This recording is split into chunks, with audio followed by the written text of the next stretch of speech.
Hello everyone, this is Shraddha Upadhyay, Assistant Professor of English from Arts and Humanities Department of Sri Ravatpura Sarkari University. Today, we are going to discuss about poetry. Literature that evokes a concentrated imaginative awareness of experience or a specific emotional response through language chosen and arranged for its meaning, sound, and rhythm.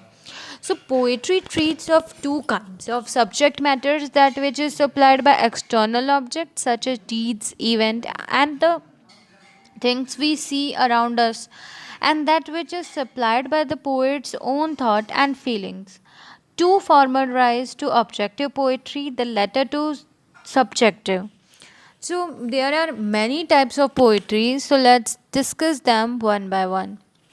The lyric, the lyric poem is short, highly musical verse that conveys powerful feelings. The poet may use rhyme, meters, or other literary devices to create a song like quality.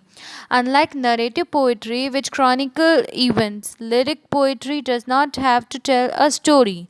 A lyric poem is private expression of emotion by a single speaker. For example, American poet Emily Dickinson describes inner feelings when she wrote her lyric poem that begins, I felt a funeral in my brain.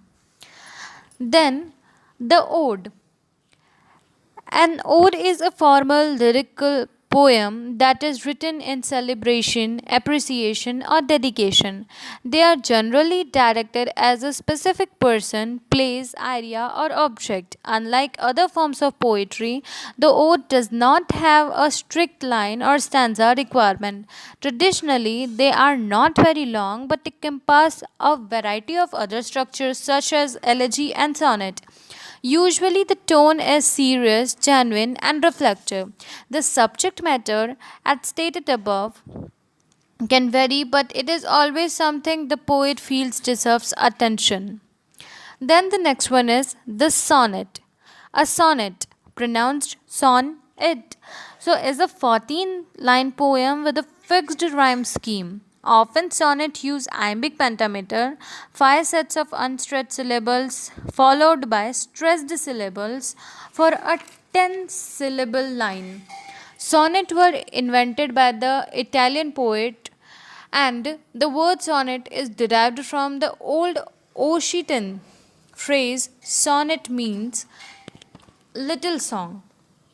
So the sonnet was introduced into England in the fifth half of the 16th century by Sir Thomas Yatt and Henry Howard, famously known as Earl of Surrey. Then the next one is the elegy.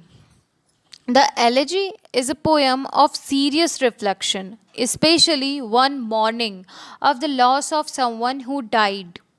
Elegies are defined by their subject matter and don't have to follow any specific form in terms of meter, rhyme, or structure. Then the next one is epic. The classical example of the epic in European literature are Aeneid and Odyssey by the ancient Greek poet Homer, which have served as models to all later epic poets. Each of these great works is a long tale in verse with famous heroes for its principal characters, and it weaves together into an artistic form the many legends of their exploits which were handed down from generation to generation by words of mouth in songs and stories. The story of Iliad from Athens existed as folklores before Homer collected its scattered fragments together to form a splendid whole. The event of epic may have been magnified by tradition and the poet's own imagination, but some of them undoubtedly belong to actual history, like the Siege of Troy. Now, the next one is the ballad. A ballad is a kind of verse, sometimes narrative in nature and often set to music and development from 14th and 15th centuries minstrelsy.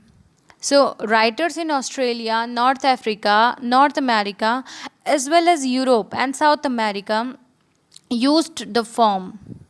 Then the last one is satire.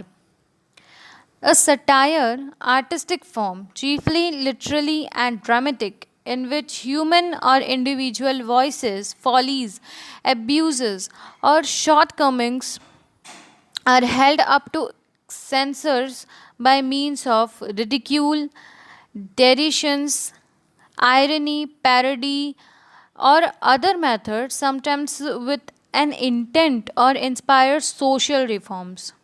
So these are all the short definitions of all the types of poetries.